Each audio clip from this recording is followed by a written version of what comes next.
உலகத்தில் பல நாடுகள் ஹைப்பர்சோனிக் மிசைலை வடிவமைப்பதில் தீவிரமாக ஈடுபட்டு வரும்போது அமெரிக்கா, ரஷ்யா, சீனா, நார்த் கொரியா ஆகிய 4 நாடுகளுக்கு அடுத்தபடியாக 5வது நாடாக இந்தியா 2024ஆம் ஆண்டு நவம்பர் 16ஆம் தேதியன்று ஹைப்பர்சோனிக் மிசைலை சோதனை செய்தது.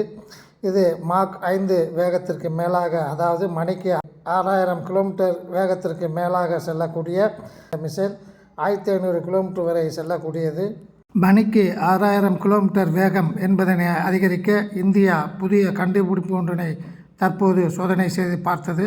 இலக்கினை தாக்கக்கூடிய கிளைடு வெஹிக்கிள் பொருத்தப்பட்ட ராக்கெட்டில் உள்ள ஸ்கிராம் ஜெட் என்ஜினின் பவரை கூட்டுவதற்காக எண்டோதெர்மிக் லிக்விட் என்ற எரிபொருளையும் செராமிக் தெர்மல் கோட்டிங் என்ற கோட்டிங்கினையும் ராக்கெட்டில் உள்ள ஸ்கிராம் ஜெட் என்ஜினில் பயன்படுத்தி மிக வெற்றிகரமாக சோதனை செய்து சாதனை படைத்தது இந்தியா.